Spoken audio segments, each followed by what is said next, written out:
종교와 교파를 초월해서 널리 존경받던 고 김수환 추기경님이 옛날에는 중학교 과정서부터 신학교 갈 사람들을 따로 구별해서 교육을 시켰습니다. 그래서 지금의 중고등학교에 해당되는 소신학교가 있었는데 기숙사 생활을 하면서 이제 대신학교를 가도록 준비하는 좋은 사제의 길을 걷고 있을 때였습니다. 어머니의 강요에 못 이겨서 두 형제 다 신학교를 가라. 그래서 형의 뒤를 이어서 신학교를 가야 하는 사제의 길이 자기는 굉장히 싫었다 그래요. 그래서 어떻게 하면 사제가 되지 않을까 고민하다가 묘수를 생각을 했어요.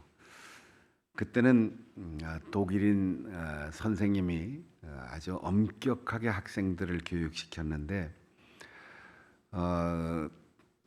그 교회에서 주는 용돈과 등록금, 생활비 이것 외에 개인적으로 돈을 가지고 있다가 이제 들키면 그냥 학교에서 퇴교 당하는 거예요. 검소한 생활을 이제 몸에 익히는 거죠. 어떻게 돈을 구해 가지고 자기 책상 속에다 이렇게 감춰놨어요. 그리고 매일매일 그 선생님이 압수수색을 하니까 그 검사하는 날 이제 돈이 책상에서 나오면 그냥 퇴교당하는 거죠.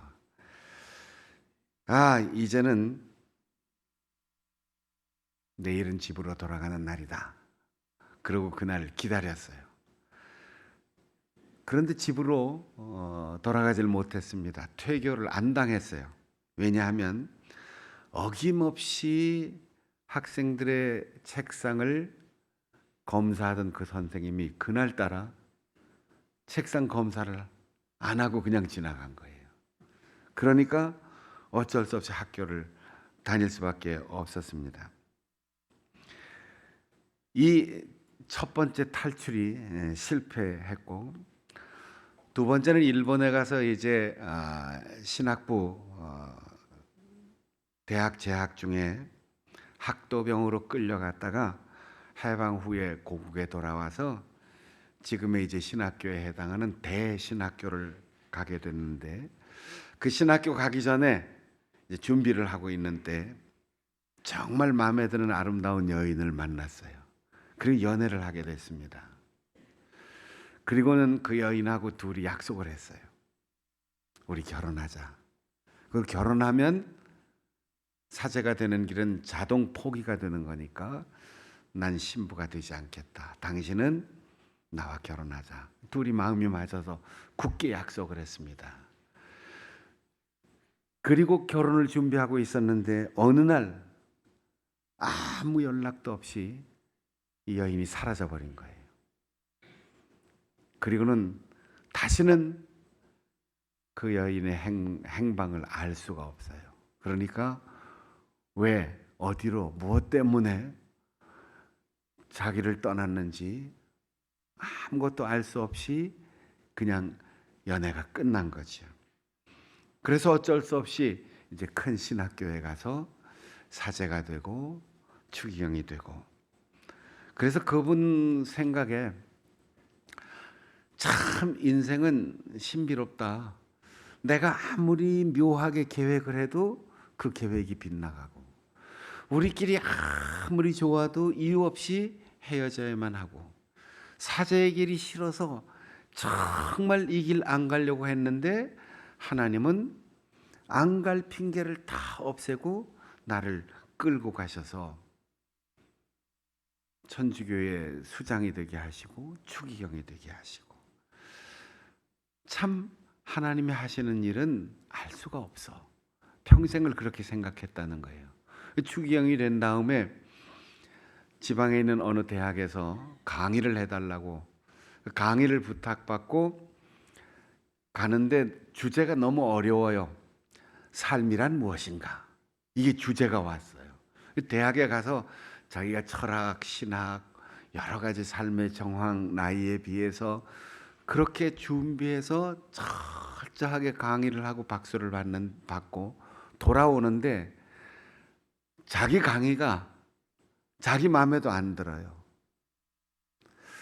정말 내가 강의한 이 철학과 이 신학과 신앙의 강의가 삶이 무엇인가 하는 의문을 풀 수 있었는가? 나 자신도 정말 삶이 무엇일까? 삶이란 무엇인가? 이 고민이 사라지지 않는데 다음에 서울에 올라와서 서울의 뭐 유명한 대학에 또 같은 주제로 강의를 해야 되는데 기차 안에서 계속 고민이 생기는 거예요. 그래서 삶이 도대체 무엇이냐 고민하는데 갑자기 옆에 누가 지나가면서 심심풀이 땅콩 오징어 있어요. 삶은 계란이요. 홍익회원이 이렇게 조그만 수레를 끌고 지나가는데 갑자기 자기가 깨달음이 오는 삶은 계란이요. 이러니까 삶이 무엇이냐 고민하던 이분이 그래 삶은 계란이구나. 삶은 계란이야. 자기 깨달음을 얻었다는 거예요. 그리고 두고두고 그 사건을 생각하면서 나중에 이제 자기가 자신의 자서전을 잠언을 묶어서 여러 권 냈는데 그 책 제목이 바보가 바보들에게.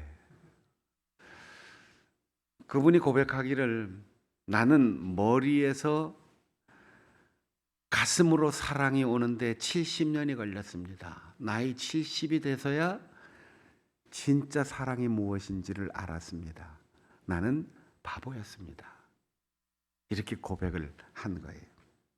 어떤 분이 그 얘기를 이제 자기가 또 신문에다 칼럼으로 실으면서 자기도 동감한다 그러면서 삶이 계란인 이유를 해설을 붙였더라고요.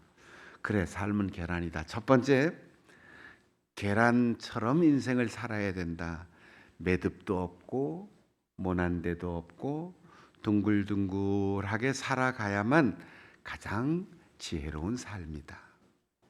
두 번째, 사람이 멍이 들어 아파할 때 계란으로 마사지를 해주면 아픔도 사라지고 멍이 풀어지는 것처럼 우리의 인생은 누군가를 위해서 풀어주고 어루만져주며 살아가야 한다.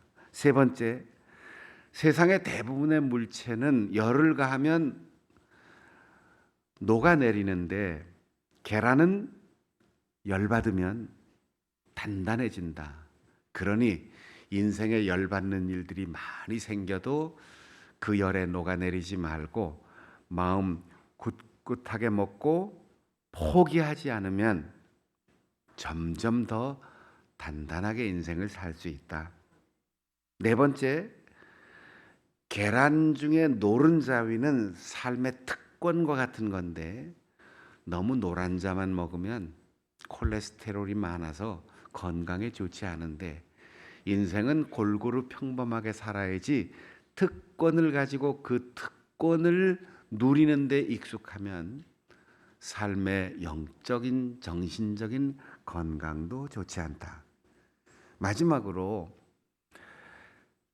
계란이 유정란이어서 어미의 품속에서 20하루 만에 병아리가 되어 나오듯 우리는 무정한 사람이 되지 말고 유정한 사람이 되어서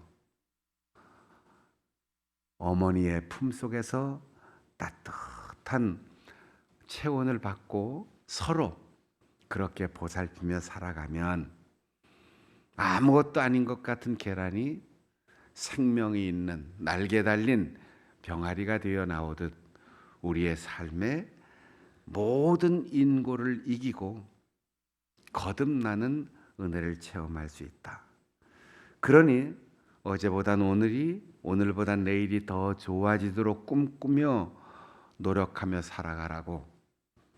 삶은 무엇이냐 질문하는 이들에게 삶은 계란이다.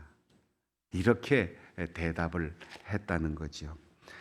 사실 우리의 인생 여기에 서서 돌아보면 우리가 치열하게 노력했고 실력을 길러왔고 성실하게 살아왔지만, 내가 치밀하게 계획하고 섬세하게 내 삶을 디자인하며 살아왔지만, 돌아보니까 내 뜻과 전혀 상관없이 지금 여기에 서 있고, 앞으로 우리가 걸어가야 할 인생의 미래도 어쩌면 내 생각과 전혀 다른 미래가 펼쳐질지 모르니 우리의 인생은 참 신비롭다. 삶은 신비하기 때문에, 그래서 우리가 계획하는 것보다 먼저 말씀을 묵상하고 결정하는 것보다 먼저 예배하고, 우리가 결심하고 신념을 갖는 것보다 주의 이름을 부르고 기도하는 것이 더 중요한 이유가 여기에 있습니다. 율법을 잘 지키고 하나님의 뜻에 어긋나는 짓 한 번도 하지 않고 정직하고 성실하게 살아온 한 젊은이가 미래의 행복을 꿈꾸면서 정말 좋은 가문의 아가씨를 만나서 결혼을 약속했습니다. 그리고 행복을 꿈꾸며 결혼식의 날짜를 손꼽아 기다리고 있었습니다. 그런데 들려오는 소식이 자기와 결혼을 약속한 그 여인의 배가 슬며시 불러오고 있다는 사실입니다. 자기의 경험, 지식, 그리고 역사적으로 있었던 모든 일을 다 종합해 보아도 이건 틀림없이 불륜입니다. 자기와 함께 잠을 잔 일이 없는데 배가 불러온다는 것은 누군가 다른 남자를 만났다는 뜻입니다. 의심할 여지가 없습니다. 100% 확실한 것입니다. 100에 하나 다른 가능성 전혀 없습니다.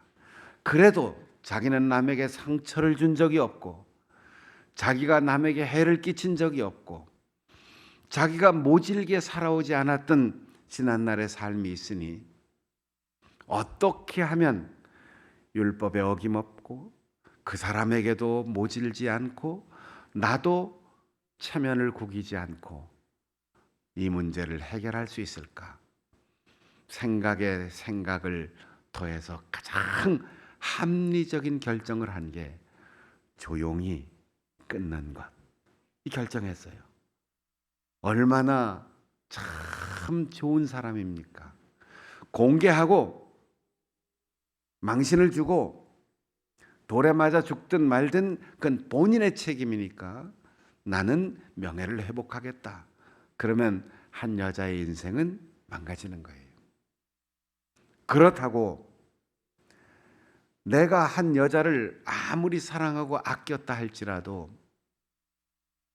내가 정결하게 살아온 유대인인데 그 불륜을 범한 여자와 가까이 하면 내가 죄에 물들게 되고, 유대인의 신분에 있어서 가장 추악한 죄에 물들게 되는데 내가 이 정결함을 포기할 수가 없다.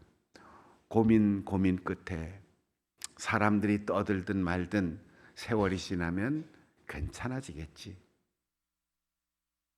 그 여인도 나중에 뉘우치고 사과하겠지. 나도 어디론가 이사 가서 과거를 다 지우고 새로운 삶을 추구해야지. 가장 덕스럽고 가장 적절하고 아무에게도 상처 주지 않는 가장 좋은 결정을 했어요. 그러나 그것을 결정하고 행동으로 옮기는 실행 전에 생각했다고 했습니다. 이 일을 결정하는 것도 많은 생각을 했어요. 이 일을 결정할 때도 많은 고려를 했어요. 그리고 가만히 끊고자 하여 부모에게도 얘기할 수가 없습니다. 형제들에게도 말할 수가 없습니다. 선생님들, 율법학자들에게도 말해야 해답이 나올 수가 없습니다. 그래서 아무에게도 말하지 않고 조용히 관계를 끊으려고 했습니다. 그래도 그는 쉽사리 행동하지 않았습니다. 자기가 아무 부끄러움 없이 옳다고 생각하고 판단하고 결정했지만 실행하기 전에 또 생각했습니다. 오늘 우리가 읽은 본문에 요셉이라고 하는 이 젊은이에 대해서 이야기하면서 그가 이 일을 행동으로 옮기기 전에 생각하는 가운데라고 했어요. 생각이란 말이 고뇌이기도 하지만 우리 말로는 모든 번역들이 생각 이렇게 했는데 생각은 좀 가볍게 느껴져요. 차라리 숙고하는 가운데 이렇게 번역을 했으면 좋았을 것 같아요. 그것이 성경의 원문의 의미를 훨씬 더 잘 전달해 주는데 현대인의 성경 한 군데서만 이 일을 곰곰이 생각하고 있을 때라고 했어요. 여러분 숙고라고 할 때 이 고 생각한다고 하는 것은 아주 심각한 과정을 의미합니다. 그것도 생각을 언제까지 하느냐 시간이 정해진 게 아닙니다. 3번 더 생각하는 것 횟수가 정해진 것이 아닙니다. 숙고 익을 때까지 열매가 맺혔다면 충분히 식용할 수 있을 때까지 더 햇볕을 쬐이며 기다려야 합니다.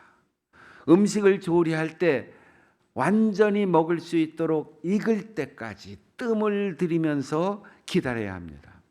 여러분, 인스턴트 식품의 시대를 살아가고 있는 우리에게는 숙고라는 것이 점점 사라지고 있어요. 뜸을 들인다는 것도 무슨 뜻인지 모르는 세대를 살아가고 있습니다. 그저 다 돼서 나오는 것 마트에 가서 사다가 데워 먹고 냉장고에서 기다렸다 먹으니까 익는다는 것의 의미를 우리가 잘 몰라요. 여러분, 우리가 아무리 많이 배우고 아무리 경험이 많아도 내 생각과 내 결정과 판단이 그래 하나님이 드실 수 있고 하나님이 받으실 수 있는 반숙이 아니라 완숙된 과일, 완숙된 음식, 완숙된 생각, 완숙된 결정이 될 수 있도록 생각, 또 생각, 숙고할 줄 아는 우리 성도들이 될 수 있기를 바랍니다. 삶아서 무르익도록 계절의 온도가 그 속에 다 들어가서 철이 든 과일이 될 수 있도록 숙고하는 요셉에게 잠자리에 들었을 때 하나님께서 천사를 보내셨습니다. 마리아에게는 천사를 직접 보내셨어요. 가브리엘이 직접 와서 말을 했는데 요셉은 고민하고 깊이 생각하는 가운데 잠이 들었을 때 꿈속에 하나님의 천사가 찾아왔습니다. 현몽이라고 하는 말은 꿈에 빛난다, 꿈에 나타난다, 꿈에 보인다예요. 생각해서 보이지 않던 것, 고민해도 보이지 않던 것, 많은 사람과 의논해도 보이지 않던 것, 연구해도 보이지 않던 것, 그것이 깊은 생각 속에 잠들었을 때 꿈에 보였습니다. 천사가 나타날 줄 누가 상상이나 했겠습니까? 천사의 음성을 통하여 하나님의 뜻을 전달받을 수 있을 줄 누가 상상이나 했겠습니까? 천사는 말합니다. 내 아내 마리아 데려오기를 두려워 말라. 히브리인의 전통에서 정혼은 요즘 우리의 약혼과 달라요. 잔치만 하지 않았을 뿐 이미 부부가 된 것입니다. 그런 상태에서 누가 하나가 먼저 세상을 떠나면 평생을 혼자 살아야지 돼요. 법적인 의무가 이미 완료된 상태가 정혼입니다. 그래서 천사가 요셉에게 말합니다. 내 아내, 약혼자가 아니에요. 내 아내 마리아 데려오기를 무서워하지 마라. 왜 아내 데려오는 걸 무서워했겠습니까? 두 가지예요. 하나는 종교적인 율법 때문에 신앙적 두려움이에요. 아, 부정탈 거야. 유대인의 정체성을 잃을 수 있어. 종교적 신념이 강할수록 배타적일 수 있습니다. 또 하나, 내가 왜 저 사람까지 책임져야 하는가? 우린 같이 잠자리를 해본 적 없고 같이 살아온 날도 없는데 왜 내가 미리 책임져야 하는가? 도망치고 싶은 거예요. 종교적으로도 현실적으로도 이 일을 직면하고 싶지 않아요. 그런데 천사는 피하지 마라. 도망치지 마라. 회피하지 마라. 그리고 어떤 이유로도 두려워하지 마라. 내 아내는 성령으로 잉태된 것이다. 이건 또 무슨 말입니까? 여러분, 우리가 생각하고 우리가 알 수 있는 것, 그것이 우리의 삶에 펼쳐진다면 우린 기도할 필요 없어요. 상식과 지식을 따르면 돼요. 우리가 지금까지 살아온 경험이 절대 기준이라면 우리는 말씀을 묵상하거나 예배에 참석하거나 설교를 들을 필요가 없어요. 그러나 우리의 모든 것을 넘어서는 하나님의 섭리는 신비하기 때문에, 그래서 이 추운 날씨에 교회까지 오는 거예요. 그래서 이 시간 귀를 쫑긋, 마음을 열고 눈을 열고 귀를 열고 하나님의 말씀에 귀를 기울이는 겁니다. 꿈, 생각, 실제, 이것이 하나로 나타나는 것, 그것이 바로 하나님의 은혜입니다. 여러분, 답답하지만 충분히 생각했어. 뭔가 조금 모자라는 것 같지만 법에 어긋나지 않고 상식에 어긋나지 않아. 그럴 때에도 여러분, 행동으로 옮기지 말고 숙고하세요. 기도하세요. 그래서 누군가 나타날 때까지, 누군가 들려줄 때까지, 우리의 눈에 보이고 우리의 귀에 들릴 때까지, 확신이 올 때까지 생각을 익히고 기도로 뜸을 들이고 하나님의 음성을 들어야 합니다. 천사는 말합니다. 성령으로 잉태된 그 아이의 이름이 예수다. 구원자다. 그리고 또한 그의 별명이 임마누엘이다. 하나님이 곁에 함께 하신다. 여러분, 얼마나 고민일이었을까요? 얼마나 힘들었을까요? 얼마나 두려웠을까요? 그런데 하나님의 천사가 와서 두려워하지 마라. 너를 하나님께서 구해 주실 분, 하나님이 평생 너와 함께 하실 임마누엘, 그분이 너의 순종과 너의 협력과 그리고 너의 헌신을 통하여 이 땅에 독생자 구세주를 보내주신다. 죽을 수도 있는 마리아를 자기가 품고 구해주니 자기와 후손들과 이 세상 모든 죄인들을 구원하는 구원의 협력자가 되었습니다. 자기의 아내 책임 없다고 외면하지 않고 끝까지 책임지니 하나님이 곁에 오셔서 그를 만나주시고 평생 임재하시고 동행해 주셨습니다. 이 구원의 주, 이 우리와 만나주시고 동행하시는 예수 그리스도를 기다리는 대림절의 마지막 주일입니다. 어떤 생각이 여러분을 두렵게 하고 있습니까? 어떤 상황을 여러분 무서워하고 있습니까? 무엇 때문에 부담스러워하고 무엇 때문에 괴로워하고 무엇 때문에 조용히 생각하고 무엇 때문에 당황하고 있습니까? 여러분의 생각이 무르익어 하나님의 뜻을 알 수 있도록 깊이 기도하며 간절히 기다리는 가운데 천사를 만날 수 있기를 바랍니다. 우리 주 예수 그리스도 구원자이신 그분, 임마누엘이신 그분을 만날 수 있기를 바랍니다. 정채봉 동화 작가가 만남이라는 시를 썼는데, 가장 잘못된 만남은 생선과 같은 만남이다. 만날수록 비린내가 묻어오니까. 가장 조심해야 할 만남은 꽃송이 같은 만남이다. 피어 있을 때는 환호하다가 시들면 버리니까. 가장 비천한 만남은 건전지와 같은 만남이다. 힘이 있을 때는 간수하고 힘이 다 닳았을 때는 던져버리니까. 가장 시간이 아까운 만남은 지우개 같은 만남이다.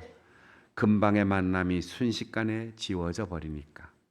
가장 아름다운 만남은 손수건과 같은 만남이다. 힘이 들 때는 땀을 닦아주고 슬플 때는 눈물을 닦아주니까. 이 가장 아름다운 만남, 우리의 눈물을 닦아주시고 우리의 슬픔을 닦아주시고 우리의 죄를 씻어주시는 예수 그리스도, 그분을 이번 성탄절에 어디에 계신지 확인하시고 다시 그분을 만나고 다시 그분의 손을 잡고 그분을 우리의 사랑하는 이들에게 소개하고 선물하는 복된 성탄절 되시기를 바랍니다.